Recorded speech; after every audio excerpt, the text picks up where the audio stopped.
Students, আজকের আমাদের class voice change with questions, যেরকম আমরা বোর্ডে লেখা দেখছি।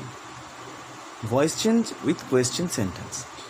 সবার প্রথমে আমাদের জানতে হবে যে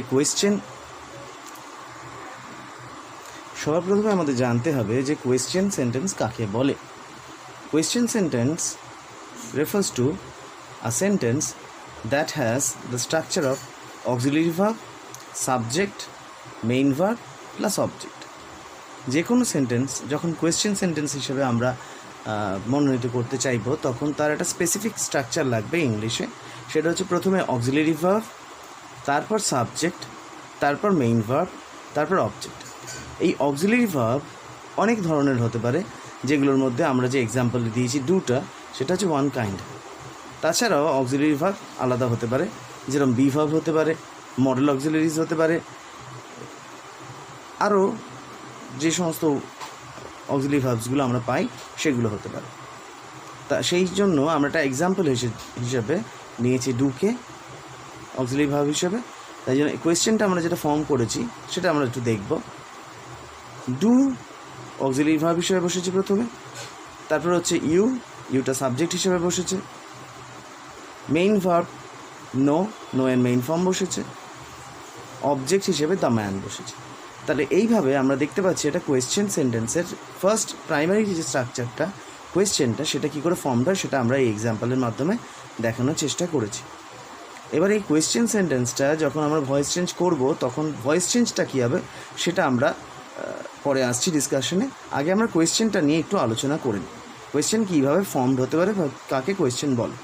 ফার্স্টে আমরা কোয়েশ্চেন নিয়ে যখন আলোচনা করছি, ফার্স্ট আমরা দুটো ডিভিশন করতে পারি, দুটো ক্লাসিফিকেশন করতে পারি কোয়েশ্চেনের দুটো ক্লাসিফিকেশনের মধ্যে ফার্স্ট হচ্ছে yes no question.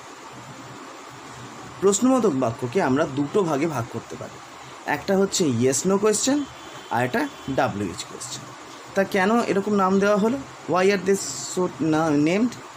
Yes no question বোঝা হচ্ছে এমন ধরনের প্রশ্ন যেই প্রশ্নগুলোতে প্রশ্ন করলে আনসারটা অনেক সময় ওপেন এন্ডেড আনসার হয়, ওপেন এন্ডেড কোয়েশ্চেন এবং ওপেন এন্ডেড আনসার হয়। যেরকম আমরা যদি কোয়েশ্চেন করি do you know the man, তাহলে এখানে সেই স্ট্রাকচার অনুযায়ী ফার্স্টে অক্সিলারি ভার্ব ডু, তারপর সাবজেক্ট ইউ, তারপর নো হচ্ছে মেইন ভার্ব, দ্য ম্যান হচ্ছে অবজেক্ট। তাহলে এইভাবে কোয়েশ্চেনের স্ট্রাকচারটা মিলল। এবং এই কোয়েশ্চেনটা ইয়েস নো কেন বলবো সেটাতে আসছি আমরা। এই কোয়েশ্চেনটাকে আমরা ওপেন এন্ডেড কোয়েশ্চেন বলতে পারি। কেন ওপেন এন্ডেড? আমরা সবাই জানি ওপেন এন্ডেড কোয়েশ্চেনে আনসারটা বোথ ওয়েজ হতে পারে, আইদার ইয়েস অর নো, দুটোই হতে পারে, বা দুটো অল্টারনেটিভ হতে পারে। তো ঠিক একই রকমভাবে এখানে ইয়েস নোটাই আমি কোয়েশ্চেনে রেখেছি, এবং ইয়েস নো দুটোই হতে পারে। কেন? Do you know the man, যদি আনসারটা এরকম আসে yes I know the man, so it can be that. Again, if the person doesn't know the man, he can say, no, I don't know the man. So, it also be the fact. So, yes, no question, তাই জন্য আমরা বলেছি যে এই ধরনের কোয়েশ্চেনে যেহেতু দুটো দিকই থাকে, দুটো আনসারই প্রবাবল অল্টারনেটিভ হিসেবে থাকতে পারে, তাই জন্য do you know the man এটাকে আমরা ইয়েস নো কোয়েশ্চেন বলেছি। এটা হচ্ছে ইয়েস নো কোয়েশ্চেনের টাইপ। এবার চলে আসছি, let's move on to the WH question. What are WH question? কোন কোয়েশ্চেনগুলোকে আমরা WH কোয়েশ্চেন বলবো? WH কোয়েশ্চেন বলতে আমাদের মাথায় কিছু স্পেসিফিক ধারণা আসে যে WH ওয়ার্ড দিয়ে যে WH এই দুটো লেটার দিয়ে যে ওয়ার্ডগুলো শুরু, সেই ওয়ার্ডসগুলো দিয়ে যে সমস্ত সেন্টেন্স হবে, সেই সমস্ত সেন্টেন্সগুলো যে কোয়েশ্চেন ফর্ম করবে তাকে বলা হবে WH কোয়েশ্চেন। WH কোয়েশ্চেনের ক্ষেত্রেও কিন্তু আমরা এই স্পেসিফিক স্ট্রাকচারটার দিকে মাথায় রাখবো। WHটা লিঙ্কার হিসেবে বসা ছাড়া বাদবাকি সবটাই কিন্তু এই নিয়মটা ফলো করেছে। শুধুমাত্র অবজেক্টের জায়গায় এখানটাতে আমরা দেখতে পাবো নো এর পর কোনো অবজেক্ট নেই। এই অবজেক্টের জায়গাটা ইমপ্লায়েড অবজেক্ট আছে, মানে অবজেক্টটা যেন উজ্জ আছে, যেটা হোয়াট দিয়ে কিছুটা কম্পেনসেট করা যেতে পারে, হোয়াটটাকে সেই জায়গায় বসেও কিছুটা তার কাজকর্ম করা যেতে পারে। তাই জন্য এই ধরনের প্রশ্নকে আমরা বলে থাকবো WH কোয়েশ্চেন। হোয়াট ছাড়া আর কি ওয়ার্ড WH ওয়ার্ড হিসাবে হতে পারে, বা WH কোয়েশ্চেন হতে গেলে আর কি ওয়ার্ড দিয়ে করা যেতে পারে সেটা আমরা আলোচনা করছি। তা যেটা আমরা বলছিলাম যে আমরা সাধারণত হোয়াট ছাড়া আর কোন কোন ওয়ার্ডগুলোকে WH ওয়ার্ড হিসাবে ট্রিট করতে পারি। সেই হিসেবে আমরা হুকে ইউজ করতে পারি, হুম ইউজ করতে পারি, ওয়্যার ইউজ করতে পারি, হোয়েন ইউজ করতে পারি, হুইচ ইউজ করতে পারি, ওয়াই ইউজ করতে পারি, হাউ ইউজ করতে পারে, এটসেট্রা। তো এবার আমরা চলে আসছি ইয়েস নো কোয়েশ্চেনের ভয়েস চেঞ্জ। যখন আমরা ইয়েস নো কোয়েশ্চেনের ভয়েস চেঞ্জ করব, তখন আমাদের প্রথমেই দেখে নিতে হবে স্ট্রাকচারের কথা। স্ট্রাকচারটাতে প্রথমেই আমরা জানি অক্সিলারি ভার্ব থাকবে, তারপর সাবজেক্ট, তারপর মেইন ভার্ব, তারপর অবজেক্ট। এটা হচ্ছে ইয়েস নো কোয়েশ্চেনের স্ট্রাকচার। এবার আমাদের যখন আমরা ইয়েস নো কোয়েশ্চেনের ভয়েস চেঞ্জ করছি বা কোয়েশ্চেন সেন্টেন্সের ভয়েস চেঞ্জ করছি অ্যাট লার্জ, তখন আমাদের মাথায় রাখতে হবে যে স্ট্রাকচারের কোনো পরিবর্তন হবে না। তার মানে শেষে যে প্রশ্নবোধক চিহ্নটা আছে, এই প্রশ্নবোধক চিহ্নটা is not going to change. এই প্রশ্নবোধক চিহ্নটা চেঞ্জ হবে না, এটাই বসবে। এবং এই জন্য পরবর্তীকালে যে ভয়েস চেঞ্জের স্ট্রাকচারটা হবে, সেখানেও এই একই ক্রাইটেরিয়াটাই ফলো করবে। সেই জন্য সেখানেও প্রথমে অক্সিলারি ভার্ব বসবে, তারপর সাবজেক্ট, তারপর বি ভার্ব, মেইন ভার্ব, তারপর অবজেক্ট। সেটা জাস্ট সাবজেক্ট অবজেক্ট পজিশনটা চেঞ্জ হবে, বাদ বাকি সব স্ট্রাকচারটা একই থাকবে। সেটাই আমরা লক্ষ্য করছি। এবার যদি আমরা পুরো ভয়েস চেঞ্জের রুল অনুযায়ী যাই, তাহলে আমরা জানি অবজেক্টটা সাবজেক্ট হিসেবে ট্রিটেড হয়। তাহলে অবজেক্ট ছিল দ্য ম্যান, সেই দ্য ম্যানটা সাবজেক্ট হিসেবে ট্রিটেড হয়েছে, এখানে বসেছে।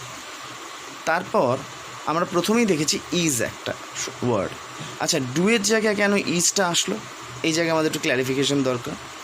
ডুটা হচ্ছে একটা ডামি ডু। ডামি ডু সাধারণত আমরা কোয়েশ্চেন করার সময় অথবা কোনো সেন্টেন্সকে নেগেটিভ করার সময় আমরা ডামি ডুটাকে ইউজ করে থাকি। সেই ডামি ডুটা অন্য কোনো সময় ইউজ হয় না। তা দুটো ক্ষেত্রে আমরা ডামি ডুটাকে ইউজ করে থাকি, একটা এইরকম প্রশ্ন করার সময়, আরেকটা যখন আমরা নেগেটিভ করব। নেগেটিভ সেন্টেন্সের ক্ষেত্রেও আমরা ডামি ডুটাকে ইউজ করে থাকি।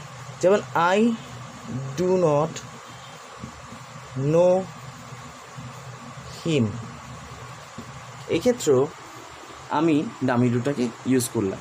ঠিক একই রকমভাবে ডামি ডুটাকে এই দুটো ক্ষেত্রে ইউজ করা হয়। তা যেহেতু বলাই হচ্ছে ডামি ডু, তার মানে যখন সেন্টেন্সের মেইন ভার্ব বা ফাইনাইট ভার্ব আমরা পেয়ে যাচ্ছি, তখন আর সেই ডামি ডুটার কোনো ইউজ থাকছে না, ইউটিলিটি থাকছে না। আবার আমরা ভয়েস চেঞ্জ করতে গিয়ে জানি যে সাধারণত আমরা ভয়েস চেঞ্জের সময় একটা বি ভার্ব এনে থাকি, ভয়েস চেঞ্জ করার জন্য একটা বি ভার্ব এনে থাকি। তাহলে সেই বি ভার্বটাকেও আমাকে ইউজ করতে হবে। এবার বি ভার্বটা ইউজ করবো কোথায়? বি ভার্বটা আমরা সবসময় ইউজ করি জাস্ট সাবজেক্টের পর, কিন্তু যেহেতু এখানে একটা ইনভার্সন হয় গ্রামাটিক্যাল অর্ডারে এবং সাবজেক্টটা ঠিক আগেই একটা অক্সিলারি ভার্ব চলে আসে, তাই জন্য বি ভার্বটাকেও, এই অক্সিলারি ভার্বটা যেটা একটা বি ভার্ব, সেটাকে আমরা আগে নিয়ে চলে আসলাম। এবার ইজটা কেন বসালাম? যেহেতু দ্য ম্যান সিঙ্গুলার সাবজেক্ট এবং টেন্সটা দেখে ডু বোঝা যাচ্ছে যেটা প্রেজেন্ট টেন্স, ডুটা দেখেই বোঝা যাচ্ছে যেটা প্রেজেন্ট টেন্স, এবং সাবজেক্টটা সিঙ্গুলার, এটা দেখেই বোঝা যাচ্ছে দ্য ম্যান সিঙ্গুলার সাবজেক্ট।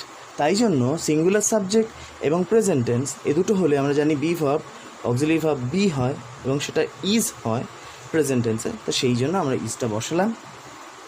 এইবার আমাদের ভয়েস চেঞ্জের রুল অনুযায়ী মেইন ভার্বের third form past participle form বসে, তাই জন্য আমরা নোন বসালাম।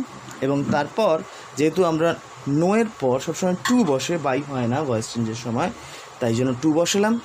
ইউ এখানে সাবজেক্ট ছিল, সেই ইউটা অবজেক্ট হিসেবে ট্রিটেড হবে, তাই জন্য ইউটা চলে এসছেন অবজেক্ট হিসেবে, এবং তাই জন্য ইউ বসে শেষে প্রশ্নবোধক চিহ্ন বসলো, কোয়েশ্চেন মার্কটা বসলো। এই হলো ইয়েস নো কোয়েশ্চেনের ভয়েস চেঞ্জ ডামি ডু দিয়ে। অন্য রকমভাবে কী হবে সেটা আমরা আসবো এক এক করে, কিন্তু ডামি ডু দিয়ে এইভাবে হবে। তো ফার্স্ট শেষ থেকে আবার একবার রিক্যাপিচুলেট করে নিই। তা কী করলাম? ফার্স্টে আমরা ডু ছিল বলে এখানে একটা ইজ আনলাম। নেক্সট আমরা যেহেতু দ্য ম্যানটা অবজেক্ট ছিল, সেটাকে সাবজেক্ট বানিয়ে দিলাম, এখানে এটা সাবজেক্ট হয়ে গেল। নেক্সট মেইন ভার্বের থার্ড ফর্ম বসলো। নেক্সট প্রেপোজিশন যেটা ইউজ হয়, যেহেতু নোনের পর সবসময় টু ইউজ হয় প্রেপোজিশন, তাই টু বসালাম, আর লাস্টে ইউ বসালাম। এই সাবজেক্টটা ট্রান্সফর্মড হয়ে গিয়ে ইউতে অবজেক্ট হয়ে গেল। এইভাবে আমরা এই ডামি ডু দিয়ে ইয়েস নো কোয়েশ্চেনের ভয়েস চেঞ্জ করলাম।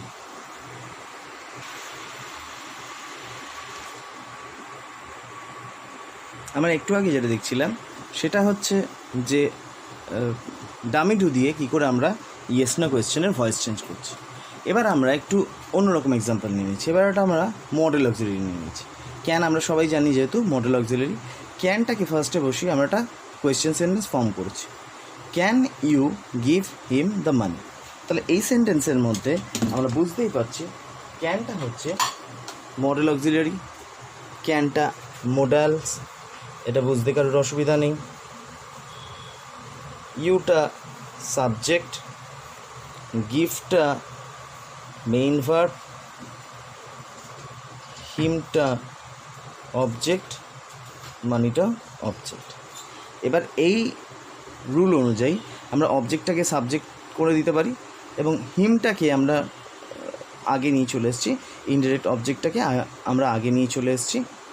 ক্যান, তাই জন্য ক্যানটা ক্যানের জায়গায় বসে গেল, যেহেতু এটা ডামি টু না তাই জন্য চেঞ্জেস হওয়ার কোনো চান্সেস নেই, তাই জন্য ক্যানটা ক্যানের জায়গায় বসে গেল। এইবার আমরা যেহেতু হিমটা ছিল অবজেক্ট, সেটাকে সাবজেক্ট বানিয়ে দিয়েছি, হি করে দিয়েছে। এবার ক্যান হচ্ছে মডেলস, তা মডেলসের ভয়েস চেঞ্জ আমরা আগে যখন করেছিলাম তখন দেখেছিলাম যে মডেলসের পর সবসময় একটা বি ভার্ব বসে এবং সেটা বিই বসে, তার জন্য বি ভার্ব বসিয়ে দিলাম। এইবার মেইন ভার্বের থার্ড ফর্ম ভয়েস চেঞ্জের সবসময় আমরা ইউজ করে থাকি, সেই মেইন ভার্বের থার্ড ফর্ম বসালাম এখানে গিভেন, মেইন ভার্বের থার্ড ফর্ম বসালাম ভি থার্ড। নেক্সট হচ্ছে একটা রিটেইনড অবজেক্ট থাকবে যেটা এখানে ডিরেক্ট অবজেক্ট মানিটা, তা সেটাকে এখানে বসিয়ে রাখলাম আমি। আর বাই প্রিপোজিশন ইউজ হলো, আর ইউটা ছিল সাবজেক্ট, সেই ইউটা এখানে অবজেক্ট হয়ে গেল। এইভাবে আমরা একটা মডেল অক্সিলিয়ারি দিয়ে একটা ইয়েস নো কোয়েশ্চেন করেছিলাম, সেই কোয়েশ্চেনটার ভয়েস চেঞ্জ করলাম। আরেকবার আমি একটু রিক্যাপিচুলেট করে দিচ্ছি যাতে বুঝতে সুবিধা হয়। ফার্স্ট হচ্ছে ক্যান ইউ গিভ হিম মানি, ক্যানটা ক্যানের জায়গায় বসলো, হিমটা হি চলে আসলো, হিমের জায়গায় হি বসে গেল। এবার ক্যান যেহেতু মডেল অক্সিলারি তারপর একটা বি বসালাম, ক্যান বি। গিভের থার্ড ফর্ম গিভেন, তার জন্য ভার্বের থার্ড ফর্ম বসালাম গিভেন। মানিটা ছিল ডিরেক্ট অবজেক্ট, সেটা রিটেইনড হিসাবে এখানে রেখে দিলাম অবজেক্ট মানি। আর যেহেতু হিউম্যান বিংস হলে আমরা সাধারণত বাই প্রিপোজিশন ইউজ করি, তাই জন্য বাই ইউজ করলাম। আর ইউটা ছিল সাবজেক্ট, ইউটা চেঞ্জ হয় না, ইউ থাকলে ইউই হয়ে যায়, তাই জন্য ইউটা অবজেক্ট হিসেবে এখানে রেখে দিলাম। এইভাবে আমরা yes no question model auxiliary দিয়ে তার ভয়েস করলাম। এখন আমরা ভয়েস চেঞ্জ উইথ কোয়েশ্চেনের WH কোয়েশ্চেন দিয়ে কী করে ভয়েস চেঞ্জ হয় সেটা দেখি। WH কোয়েশ্চেনের স্ট্রাকচারটা আমরা আগে দেখে নেব। WH কোয়েশ্চেনের ফার্স্টে WH ওয়ার্ড, তারপর মেইন ভার্ব, তারপর অবজেক্ট, এরকম বসতে পারে। অথবা প্রথমে WH ওয়ার্ড, তারপর যেরকম স্ট্রাকচার ছিল auxiliary verb, subject, main verb দিয়ে সেন্টেন্স হতে পারে। এক্ষেত্রে এই ফরম্যাটগুলো মেনটেন করা যেতে পারে ভয়েস চেঞ্জের ক্ষেত্রে। WH কোয়েশ্চেন যখন WH কোয়েশ্চেনে ভয়েস চেঞ্জ হচ্ছে ভীষণ সিগনিফিকেন্টলি যখন হু দিয়ে কোয়েশ্চেন হচ্ছে, when we are asking question with who wants this book, সেটা যখন আমরা ভয়েস চেঞ্জ করতে যাচ্ছি আমাদের কেসের নিয়ম অনুযায়ী হু যেহেতু সাবজেক্টিভ কেস আছে, ভয়েস চেঞ্জ যখন করতে যাচ্ছি তখন অবজেক্টিভ কেসে হুয়ের জায়গায় হুম বসে, যেরকম হিয়ের জায়গায় হিম বসে ঠিক একই রকমভাবে হুয়ের জায়গায় হুম বসে। কিন্তু এই হুমটা যদি আমরা শেষে নিয়ে চলে যাই, এরম জায়গায় নিয়ে চলে যাই, তাহলে WH কোয়েশ্চেনের যে স্ট্রাকচারাল ব্যাপারটা যে প্রথমেই WH ওয়ার্ড দিয়ে শুরু হচ্ছে এবং তারপর একটা ভার্ব থাকছে, সেই পার্টটাই মিসিং হয়ে যায়। তাই জন্য আমরা এই হুমটা শেষে না ইউজ করে আগে নিয়ে চলে আসি। এবার শুধু শুধু তো আগে আনা যায় না, তাতে যাতে বুঝতে সুবিধা হয় তাই জন্য বাইটা আমরা আগে নিয়ে চলে আসছি। তাহলে বাই হুম যখনই বলছি, হু রেফার করে কোনো একটা হিউম্যান বিইংকে, তা সেই জন্য সেটা দিয়ে বোঝানো হচ্ছে, বাই দিয়ে বোঝানো হচ্ছে যে হুম মানে কোনো একটা মানুষ, সে। এবার সেই কোনো একটা মানুষ হলে, সিঙ্গুলার সাবজেক্ট হলে, প্রেজেন্ট টেন্স হলে, ওয়ান্স প্রেজেন্ট টেন্স আমরা বুঝতেই পারছি, মেইন ভার্বের সঙ্গে এস বা ইএস যোগ করা থাকলে সেটাকে আমরা প্রেজেন্ট টেন্স বলে ট্রিট করতে পারি। ওয়ান্সটা শেষে এস যোগ করা আছে, তার মানে এটা প্রেজেন্ট টেন্স হিসেবে ট্রিট করতে পারছি। প্রেজেন্ট টেন্সে সাবজেক্ট সিঙ্গুলার বুঝতেই পারছি একজন, তাই জন্য আমরা এখানে বি ভার্ব ইজ বসিয়েছি। তাহলে by whom is this book ছিল অবজেক্ট, সেটা সাবজেক্টের জায়গায় চলে আসছে, ইজ দিস বুক। ওয়ান্ট ছিল মেইন ভার্ব, তার থার্ড ফর্ম ওয়ান্টেড হয়ে যাচ্ছে। আমরা জানি ভয়েস চেঞ্জের সময় মেইন ভার্বের থার্ড ফর্ম ওয়ান্টেড হয়ে যায়। মেইন ভার্ব এখানে এমভি দিয়ে বোঝানো হয়েছে মেইন ভার্ব, সেটা ওয়ান্টসটা ওয়ান্টেড হয়ে যাচ্ছে, মানে থার্ড ফর্ম হয়ে যাচ্ছে। এইভাবে এই ভয়েস চেঞ্জটা ফর্মড হচ্ছে। জিনিসটা একটু জটিল, তাই জন্য আরেকবার আমি প্রথম থেকে ক্ল্যারিফাই করার চেষ্টা করছি। যেহেতু হু আছে, হুটা থাকলেই আমরা সাধারণত যদি ভয়েস চেঞ্জ করতাম স্ট্রেট ওয়েতে, তাহলে বাই হুম এটা শেষে আসতো। এখানে যেরকম পরের সেন্টেন্সে আমরা বাই ইউ পেয়েছি, ঠিক এরকম জায়গায় বাইটা আসতো। কিন্তু যদি বাইটার পর হুমটা ইউজ করতাম, তাহলে ডাব্লিউএইচ ওয়ার্ড দিয়ে যে সেন্টেন্সটা ডাব্লিউএইচ সেন্টেন্স, সেই সেন্টেন্সের স্ট্রাকচারটা প্রবলেম আসতো। তাই জন্য বাই হুমটা আমরা শেষে না ইউজ করে বাই হুমটাকে আগে ইউজ করেছি, প্রথমেই ইউজ করেছি। পরের টোটাল স্ট্রাকচারটা ধরেই প্রথমে নিয়ে চলে গিয়েছি। তারপর চলে এসেছি আমাদের অরিজিনাল স্ট্রাকচারটাতে। অরিজিনাল স্ট্রাকচারটাতে অবজেক্ট দিয়ে শেষ হয়েছে, এই অবজেক্টটাকেই আমরা সাবজেক্ট হিসাবে আগে নিয়ে চলে এসেছি। তারপর তার আগে যেহেতু ওয়ান্স আছে, ওয়ান্সটার প্রেজেন্ট টেন্স, শেষে এস যোগ করা আছে, সিঙ্গুলার নাম্বার হু দিয়ে বুঝতে পারছি, তাই জন্য একটা বি ভার্ব এনেছি। বি ভার্বটা হচ্ছে ইজ, এটা সবাই দেখেই বুঝতে পারছো যে ইজ। তাহলে বাই হুম ইজ, এবার অবজেক্টটা ছিল দিস বুক, সেটা সাবজেক্ট হিসেবে ট্রিটেড হয়েছে। এবার মেইন ভার্ব ছিল ওয়ান্ট, এই ওয়ান্টটার মেইন ভার্বটা থার্ড ফর্ম নিয়ে চলে আসলে হয়ে যায় ওয়ান্টেড, তাই জন্য ওয়ান্টেড করা হয়েছে। এটা গেল প্রথম ধরনের উদাহরণ, ডাব্লিউএইচ ওয়ার্ড হু দিয়ে থাকলে কি হয়, যেটা একটু চেঞ্জ, মানে একটু ডিফারেন্ট অন্য ডাব্লিউএইচ ওয়ার্ডগুলোর থেকে। এবার আমরা ডাব্লিউএইচ ওয়ার্ড অন্য যে কোনো ডাব্লিউএইচ ওয়ার্ড থাকলে কীভাবে আমরা ভয়েস চেঞ্জ করব, সেটা হচ্ছে আমাদের এই সেকেন্ড সেন্টেন্সটা থেকে আমাদের কাছে পরিষ্কার হয়ে যায়। সেকেন্ড সেন্টেন্সে ডাব্লিউএইচ ওয়ার্ড হচ্ছে হোয়াট, তারপর ডামি ডু, যেরকম আগেই আলোচনা করলাম সেরকম ডামি ডু ডু আছে, ইউ ছিল সাবজেক্ট, ওয়ান্ট হচ্ছে মেইন ভার্ব।